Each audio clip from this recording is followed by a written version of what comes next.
संवेदनाओं के आसपास कथा शिल्पी राजेश्वर मधुकर की मानवीय संवेदनाओं की तह को टटोलती कहानियों पर आधारित ऑडियो कहानी संग्रह, जिसे आप तक पहुंचा रहा है उन्हीं की आवाज में कुशीनारा टाइम्स। कहानी अंततः। माघ के महीने की शीतलहर ने कामता की हड्डी तक को हिला दिया। पुरानी फटी कथरी में अपने को लपेटकर इस भयंकर ठंड से मुक्ति का वो लगातार प्रयास कर रहा था,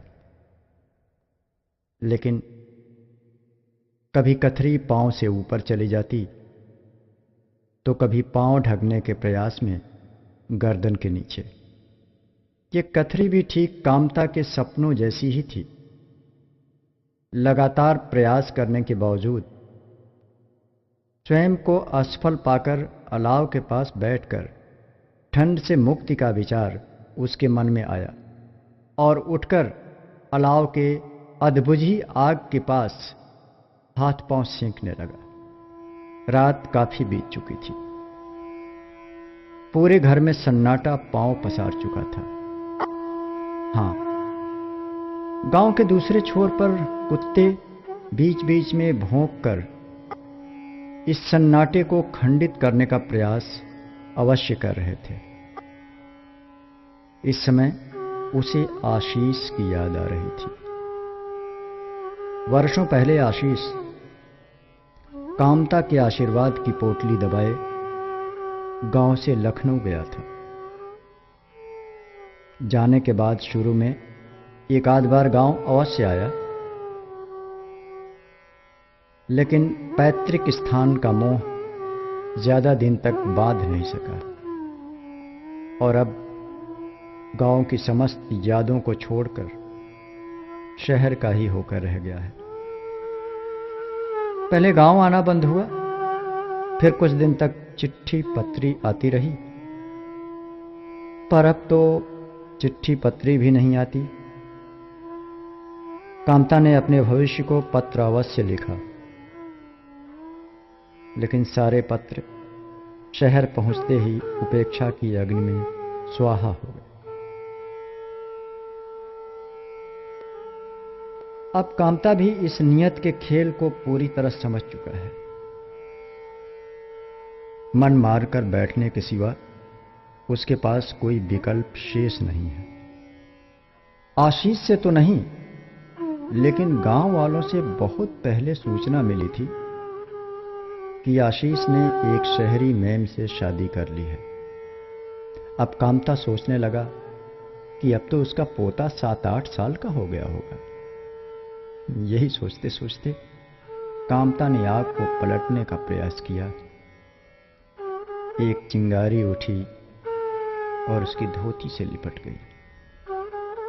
धत तेरे की, पूरे हफ्ते मजदूरी करने के बाद गाढ़े की धोती लाया था, उसमें भी सुराख हो गई। कामता चिंगारी को मसलते हुए बुदबुदाया, कल गांव वाले इसी जली हुई धोती को देखकर ताना मारेंगे। खैर, बता दूंगा, जल गई तो क्या, आशीष का मनी ऑर्डर आते ही दूसरी खरीद लूंगा। कामता के लिए अपने बेटे की प्रशंसा में झूठ बोलना कोई मायने नहीं रखता। वो आए दिन गांव वालों के सामने इस तरह का झूठ बोलता ही रहता है। दिन भर हाथ पांव मारने के बाद 2 रोटी का इंतजाम न होने पर भूख न लगने की बात, फटे गंदे कपड़े से झांकते हुए अंगों को देखने पर कई जोड़े कपड़े बॉक्स में रखने की बात। आश्चर्य तो यह है कि गांव वाले भी उसकी बातों पर 100% विश्वास करते हैं, क्योंकि सभी अच्छी तरह से जानते हैं कि आशीष शहर में एक अच्छा वहदेदार है। आखिर लखनऊ में रहता है।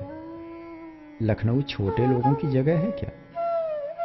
एक से एक हाकिम हुक्काम, नेता मंत्री सभी लखनऊ में ही तो रहते हैं। आम आदमी का लखनऊ में गुजारा कहां? पर सच तो हमेशा नंगा होकर कामता की आंखों के सामने नाचता रहता था। अक्सर कामता के मन में विचार आता था कि इस नरक की जिंदगी को छोड़कर आशीष के पास चला जाऊं और अपने जीवन के शेष दिनों को बेटा बहू के साथ हंसी खुशी बिता दूं। किंतु इतने बड़े शहर में वो जाएगा कहां? आशीष का कोई पता भी तो नहीं। यही सोचकर मन मारकर बैठ जाता। रात काफी बीत चुकी थी। अलाव के पास बैठे बैठे अब उसके घुटनों में अकड़न आने लगी थी। कामता वहां से उठा और आकर उसी कथरी में अपने आप को छिपाने का प्रयास करने लगा। न जाने कितनी रातें ऐसी ही बीत चुकी थीं और कितनी और बीतेंगी। अब तो विचारों के चिराग की लौ भी भभकने लगे हैं। शायद अगर यही क्रम रहा तो कामता के समस्त विचार शून्य में विलीन हो जाएंगे। यही सोचते सोचते ऐसे ही न जाने कितने वर्ष बीत चुके थे। कामता दालान में बैठा था, तभी डाकिया ने उसे पत्र दिया। पत्र मिलते ही कामता उठ पड़ा और गांव में घूम घूम कर सबको चिट्ठी दिखाने लगा। पत्र आशीष का था, कामता का बुलावा था। कामता ने पत्र पढ़ते ही मन बना लिया कि आखिर आशीष ने सच ही तो लिखा है। क्या रखा है जमीन जायदाद में? सब बेचकर शहर चला जाऊंगा। सब कुछ तो उसी का है। और हुआ भी यही। कामता ने पूरी जमीन बेचकर शहर की ओर प्रस्थान किया। उसकी दृष्टि में शायद यह उसके दुखों का भी प्रस्थान था। अपनी आंखों में अखंड स्वप्न को सजोए लखनऊ चला गया। बेटे के प्रति मोह ने गांव के मोह को समाप्त कर दिया। पूरे सफर में न जाने कितने सुखद स्वप्नों ने उसके हृदय में बसेरा किया। लखनऊ स्टेशन पर उतरते ही वो गदगद हो उठा। स्वयं आशीष और उसकी पत्नी विदेशी कार लेकर उसे रिसीव करने आए थे। बेटे बहू और पोते ने जब पैर छुए तो कामता की आंखें आंसुओं से छलक उठी। पोते को सीने से लगाकर प्यार किया और कार में बैठकर प्रस्थान किया। पूरे घर में उत्सव जैसा माहौल था। वर्षों से जो होली दिवाली चुपके से पांव दबाकर कामता की जिंदगी से चली गई थी, आज एक साथ उसके पास खिलखिला रही थी। कामता ड्राइंग रूम में जब सोफे पर बैठा तो ऐसा लगा जैसे हवा में तैर रहा हो। नर्म मुलायम सोफे पर बैठते ही यात्रा की सारी थकान समाप्त हो गई। इसी बीच घर का नौकर हरिराम गर्म गर्म चाय का प्याला सामने लाकर रख दिया। कामता ने कुतूहल भरी दृष्टि से प्याले की ओर देखा और दोनों हाथों से प्याले को पकड़कर चाय की चुस्की ली। एक नई स्फूर्ति दौड़ गई। हाँ, बड़ी ताजगी है इसमें। गांव वाले सच ही तो कह रहे थे कि शहर में बड़े साहब लोग ऐसी चीज खाते हैं जिससे शरीर का रंग गोरा हो जाता है। मेरा आशीष भी तो साहब ही है ना? बुदबुदाते हुए कामता ने दूसरी चुस्की ली। इतने में आशीष ड्राइंग रूम में आ पहुंचा। आशीष को देखते ही कामता ने अपनी पोटली खोलते हुए कहा, बेटा, तुम्हारी इच्छा के अनुरूप मैं सारी जमीन जायदाद बेच कर आया हूं। ये रुपए हैं, रख लो। इसे मैं अपने पोते के लिए उपहार स्वरूप लाया हूं। इसी समय शीला ने भी मुस्कुराते हुए प्रवेश किया। नोट की गड्डी देखकर उसकी आंखों में चमक आ गई। शीला ने लपककर रुपयों को अपने हाथ में ले लिया। दिन में कामता ने भोजन किया। वर्षों बाद भरपेट खाना खाने के बाद उसे सुस्ती सी आ गई और वो सो गया। शाम को आशीष जब घर लौटा तो उसके लिए कपड़े लेकर आया था। कपड़ों को देखकर वह भावुक हो उठा और भावुकता और गर्व के मिश्रित प्रभाव के साथ बोल पड़ा, बेटा आखिर बेटा ही होता है। कामता ने कभी सोचा ही नहीं था कि उसकी जिंदगी में कभी ऐसे भी दिन आएंगे। दिन भर घर में रहता, सुबह शाम एक छड़ी लेकर सफेद कुर्ता धोती पहनकर टहलने जाता। जब कभी किसी गरीब को देखता तो उसकी औलाद को धिक्कारता। उस दिन शाम को ड्राइंग रूम में बैठा अपने पोते के साथ खेल रहा था, तभी शीला ने प्रवेश किया। शीला उसके समीप आई। शायद वह कुछ कहना चाहती थी। शीला के चेहरे पर नजर पड़ते ही कामता समझ गया और बोला, बहू बोलो, क्या बात है? शीला ने अपने माथे के घूंघट को बाएं हाथ की उंगलियों से सरकाते हुए कहा, बाबूजी, सब्जी लाने जा रही थी। दिन भर घर में ही रहते हैं, अगर मन हो तो सब्जी मंडी तक टहल लीजिए। कामता का चेहरा खिल उठा और बोला, बहुत ठीक ही तो कह रही है, घर में बैठे बैठे उलझन होती है। बहू, तुम कहां जाओगी? लाओ झोला मुझे दो। शीला ने झोला कामता की ओर बढ़ा दिया। सब्जी मंडी देख लेने के बाद अब हर शाम कामता झोला लेकर सब्जी खरीदने चल पड़ता था। शाम का समय तो मंडी जाने में बीत जाता था। अगले दिन सुबह शीला चाय लेकर कामता के कमरे में दाखिल हुई। कामता बिस्तर ठीक कर रहा था। बहू के हाथ में चाय का प्याला देखकर गदगद हो उठा और बोला, बहू, दिन भर घर का काम करती रहती हो, थक जाती होगी। आखिर दिन भर बैठा ही तो रहता हूं, मुझे भी तो कुछ बता दिया करो। शायद इसी अवसर का इंतजार था शीला को। शीला ने शालीनता के साथ कहा, बाबूजी, आप मजबूर कर रहे हैं, आपकी सेवा तो हमारा धर्म है। अब देखिए ना, राघव कल से रट लगाए हुए है कि मैं दादाजी के साथ ही स्कूल जाऊंगा।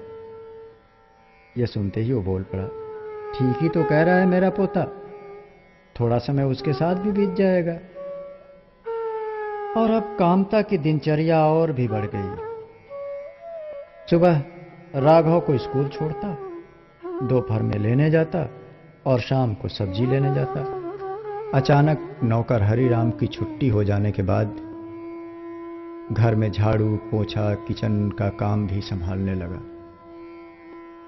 दिन भर काम करने के बाद शाम को थक कर चूर हो जाता और बिस्तर पर पहुंचते ही नींद लग जाती। रात में ठीक से सो भी नहीं पाता था, क्योंकि सुबह सुबह उठकर सबसे पहले बेटे और बहू को बेटी देने की जिम्मेदारी भी अब उसकी हो गई थी। सुबह से शाम तक घर और बाहर के काम में व्यस्तता उसे बेहद सुख प्रदान कर रही थी। अब तो कभी कभी शीला झिड़क भी दिया करती थी, लेकिन कामता अनसुनी कर देता था। आखिर बहू जो है, एक अकेला कामता 10 लोगों का काम करता, और वो भी हंसी खुशी से। आखिर अब बेटे और पोते की खुशी ही तो उसकी अपनी खुशी थी। आशीष भी अब कामता की ओर कम ही ध्यान देता था। उसकी याद तभी आती जब समय से चाय और नाश्ता नहीं मिलता या कपड़े गंदे पड़े रहते थे। अक्सर जब भी आशीष शीला के साथ किसी पार्टी या शॉपिंग के लिए चला जाता था तो कामता घर को सहेजे रखता था। आखिर आशीष की संपत्ति उसकी अपनी संपत्ति ही तो थी। बेटा कोई गैर थोड़े ही होता है।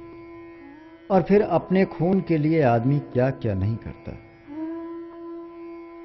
अवसर आने पर पाप करने में भी नहीं हिचकता। यही विचार बार बार उसके मन में घूमता रहता था। उस दिन जब आशीष और शीला शॉपिंग करके घर लौटे तो कामता बुखार में बुरी तरह कांप रहा था। घर के जूठे बर्तन, मैले कपड़े सभी जैसे के तैसे पड़े थे। बेटे बहू को देखते ही विचारों की बैसाखी लगाकर उठने का प्रयास किया, लेकिन उठ न सका। अस्त व्यस्त घर को देखकर शीला का चेहरा तमतमा उठा। उसके चेहरे पर उभरे मूक शब्दों का वाचन किया, और बोला, बहू, सब ठीक हो जाएगा, सब हो जाएगा। अब बुढ़ापे का शरीर है ना, साथ नहीं देता। शीला का क्रोध और भड़क उठा। वह तुनक कर कामता के पास आई और बोली, बुखार ही तो है ना, प्राण तो नहीं निकला? सर्दी जुकाम क्या हो गया? लेटने का बहाना मिल गया? शीला की बात सुनकर कामता की आंखें आंसुओं से छलक उठी। अचानक शीला को क्या हो गया? इसे मुझसे ज्यादा घर की चिंता है। वो आंसुओं को पोंछते हुए, घिसटते हुए आशीष के पास पहुंचा और बोला, बेटा, बहू को समझाओ, अब बीमारी पर तो किसी का वश नहीं। कामता की बात सुनते ही आशीष का चेहरा तमतमा उठा और बोला, बाबूजी, शीला ने ऐसा क्या कह दिया? ये घर है, जूठे बर्तन, गंदे कपड़े, चारों तरफ गंदगी। कामता ने स्थिति का आकलन किया और कांपते हुए कदमों के साथ किचन की ओर प्रस्थान किया। रात ऐसे ही बीती। सुबह 5 बजे नहीं कि शीला बेड टी के लिए रट लगाने लगी। बुखार अब और तेज हो गया था। कामता मन मजबूत कर चाय बनाने चला गया।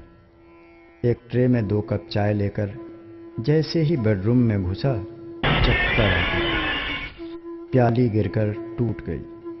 चारों तरफ चाय फैल गई। कामता ने विवशतापूर्ण दृष्टि से बेटे और बहू की ओर देखा। शीला का चेहरा तमतमा उठा। बस वह अवसर की तलाश में थी। शीला ने घूरते हुए आशीष की ओर देखा और बोलने लगी, मुझे पता है ना, उस समय मेरी बात अच्छी नहीं लगी थी और न आज ही लगेगी। हरिराम घर का सारा काम करता था, घर को घर समझता था, अपने को नौकर नहीं घर का सदस्य समझता था। लेकिन मात्र 250 रुपये तनख्वाह बचाने के लिए आपने इन्हें बुला लिया। हर रोज 200 का नुकसान करते हैं। शीला की बात सुनकर कामता का मोह भंग हो गया।